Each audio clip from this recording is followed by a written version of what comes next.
Hello everyone. Before we get started, I would like to give a special thanks and shout out to Professor Ortiz for guiding me and teaching me how to put together my scholarly research. So do you ever wonder how you fit in? Do you struggle understanding others and your own interpersonal needs? The focus of my presentation will be on adolescent groups since we know that it can be hard for individuals to assimilate comfortably into groups at that age. I will look at research that examines both male and female interpersonal needs and compare data to see patterns that explain FIRO theory. And then I will see how FIRO theory and adolescent groups emerge in the media. My presentation will enable you to self-reflect on how you fit in group environments. And hopefully after my presentation, you'll have a better understanding of your own behavior. So you're probably wondering, what is FIRO theory? FIRO theory stands for the fundamental interpersonal relationship orientation. So this theory recognizes the three interpersonal needs that we all have in common when integrating into groups. The three needs this theory recognizes is the need for inclusion, control, and affection. So let's look specifically at what each of the interpersonal needs is defined by Dr. Schutz when integrating into groups. So first, we're going to look at inclusion, and inclusion is defined by the doctor as the need to maintain a satisfactory relationship between the self and other people with respect to the interaction of belongingness. So the desire is to be seen as significant within the group, and the fear is being left behind. Second, let's look at control. Dr. Schutz defines control as every individual has a need to control his or her situation to some degree so that this individual's environment can be predictable for that person. So the desire is to be competent and the fear is public humiliation. Next, let's look at the final interpersonal need being affection. Affection is defined by the doctor the need to maintain a satisfactory relationship between the self and other people with regard to love and affection. The desire is to be liked amongst the group and the fear is rejection. So introverted and extroverted personalities, if we compare them, communicate their interpersonal needs in very diverse ways. Introverts will desire the need, and extroverts, on the other hand, will actually express that need. So each person has a different way of expressing their wants and needs because of our unique communication styles, and some people have high needs and others do not have high needs. So after hearing about FIRO theory, you're probably wondering who is Dr. Schutz that I'm referring to, so I'm going to tell you a little bit about him. So Dr. Schutz, he's an American psychologist, received his PhD from UCLA. He's the creator of FIRO theory. He also invented the FIRO-B scale, which is a measuring instrument used to predict people's interactions with each other. And I'm going to talk a little bit more about that on the next slide. So Dr. Schutz was asked by the U.S. Navy during the time of the Korean War to figure out how teams could be most effective in combat information centers on American battleships. So he applied FIRO theory to help improve the overall effectiveness, and by applying this theory, he was able to improve the effectiveness of combat teams by 50%. When applying this theory to different group environments, it encourages productivity amongst groups. So next, we're going to look at real-world data that uses the FIRO-B scale to measure interpersonal needs. So the research data findings that I'm going to present to you today measure middle adolescents. So researchers conducted this research in a high school classroom setting. About 207 middle adolescents were measured, 70 being males and 137 females. And most of the students were sophomores and juniors in a psychology class who participated in this study. And the mean age for both of the genders being measured was about 16 and a half. So the enrollment in these psychology classes was about 1/3 male and 2/3 females, and the survey questions revolved around adolescent relationship dynamics around others. So the students were given instructions for each form, and they were also given a FIRO-B scale. So I want to bring our attention to the image that I provided. If we look on the top of the scale, we see the title needs, and under this title, the three needs are listed in orange.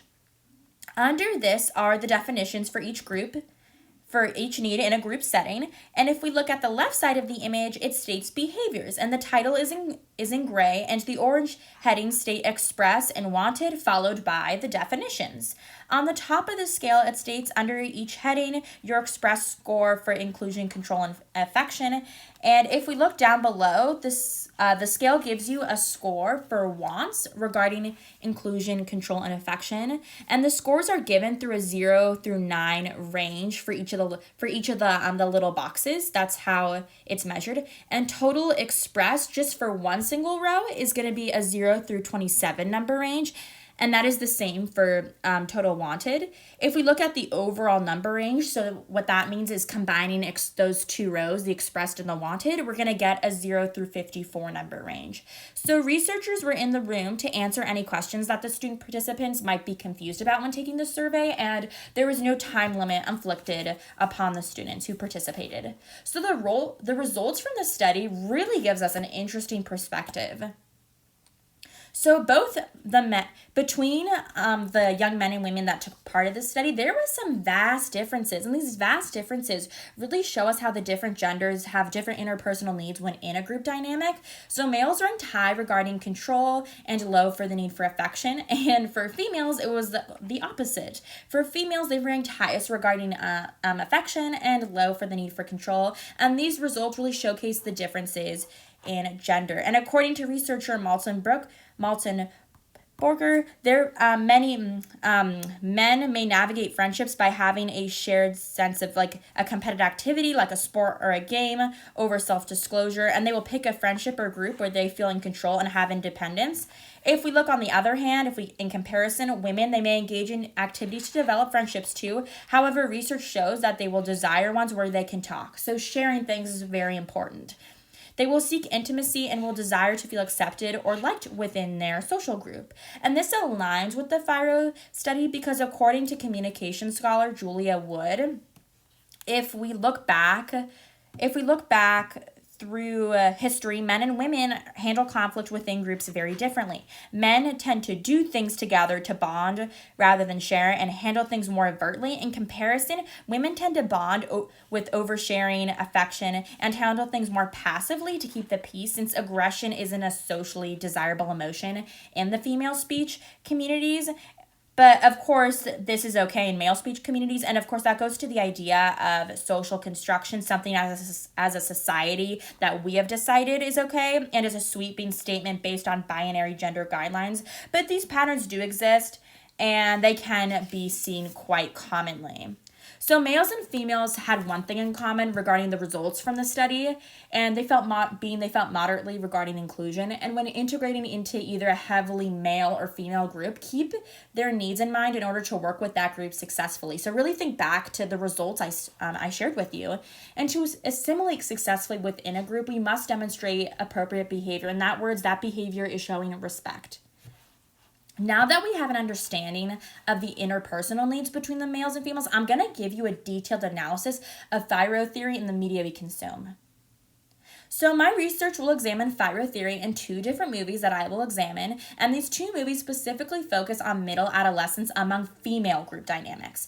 And one movie that I will present goes in depth about unhealthy group dynamics, and the other will show healthy dynamics. So we're going to start off with the classic Mean Girls. For those of you who don't know about the movie or just need a quick recap because it's been a while since you watched it, it's about a girl named Caddy attempting to navigate the girl world and just fit in with the high school setting, and she soon learns that popularity divides her fellow peers, and the new girl Caddy expresses the need for affection when trying to assimilate into a new group environment, which is the plastics, aka the popular girls. And when assimilating, Caddy adapts to negative language practices that are displayed in the group, such as being an active participant in gossiping.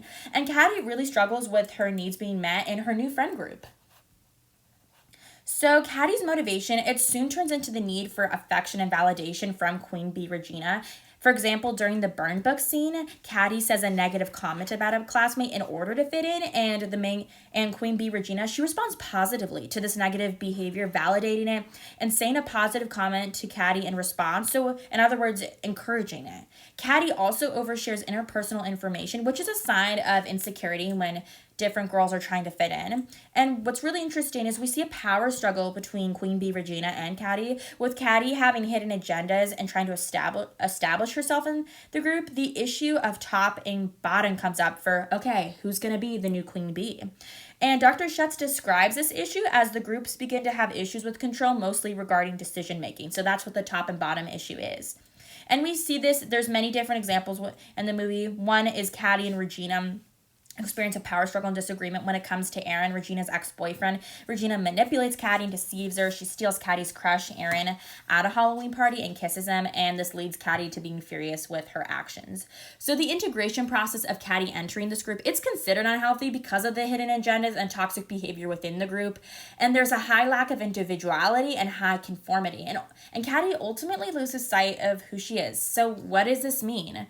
When integrating into a group, we must demonstrate and appropriate behavior. And in Caddy's case, that means respecting others. And most importantly, respecting yourself. Don't conform and completely lose your identity. And unfortunately, that's what happens to Caddy. So the movie Aquamarine that I'm going to show you next, it shows a completely different example of group integration. So Aquamarine, it's about a mermaid who swims away from home and washes ashore. She's determined to show her father that love exists, and she meets two girls named Haley and Claire who help Aquamarine fall in love. The group integration process is much healthier in comparison to Mean Girls. A common goal unites the girls and really brings them closer, and inclusion within the group is high because each group member has an active role and offers something unique to the group.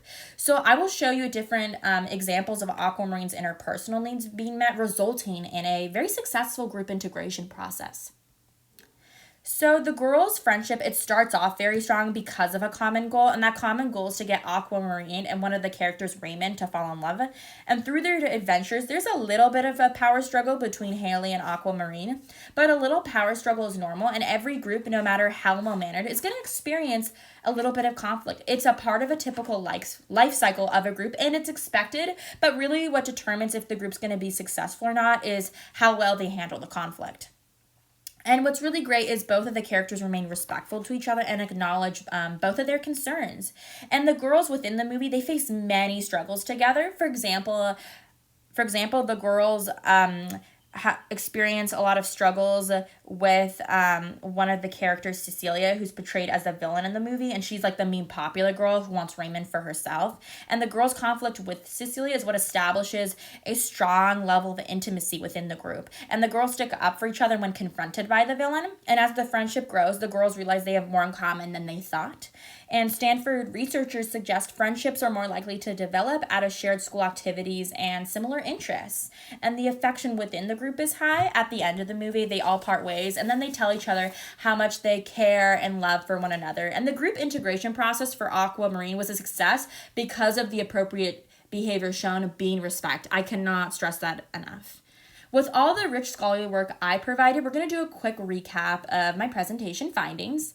So my research defined FIRO theory and the history of FIRO theory. It recognizes, and a recap is, a FIRO theory recognizes the interpersonal needs within a group environment, and the creator is Dr. Schutz, and he implemented this theory to help American combat teams during the Korean War. We next examine the differences among middle adolescents being females and males, and the different gender, and we recognized from the study that the different genders we have different interpersonal needs.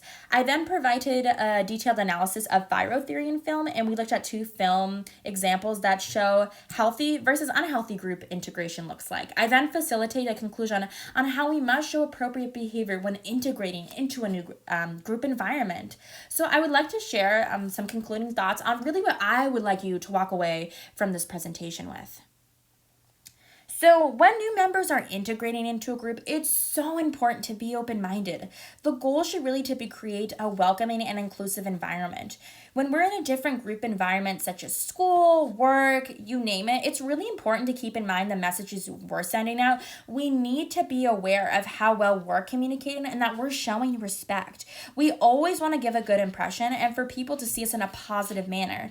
The media we consume, it has a big influence on how we integrate into groups. The two movies I analyzed focus on a new member coming into an established group. The two characters analyzed handled the group integration process very differently. So I would like to share a quote for you guys that I found to be very valuable. And the quote states, "The media we consume plays a critical role in shaping how we understand and make sense of ourselves, our identities, and the world around us. It can perpetuate stereotype and biases, exacerbating injustices and inequalities, but also it presents an opportunity to reduce biases and division and be a gateway to a more inclusive future. What I want you to take away from this insightful quote is really to be more empathetic towards people. Recognize that we all have different wants and needs, and it's the group's responsibility for everyone to be included, accepted, and just feel like they belong. So I would like to transition and invite you on a conversation on these different things. So number one, I'm really curious to hear your thoughts. Where do you think you rank high regarding interpersonal needs? So that's inclusion, control, or affection. Which one do you think you rank highest? Number two, how has the media influenced your perception of integrating into groups? So I would love to hear your thoughts and get your input on that. But before we move on to that, I would like to show you my sources page. Thank you so much for listening, guys, and I can't wait to hear what you guys have to say.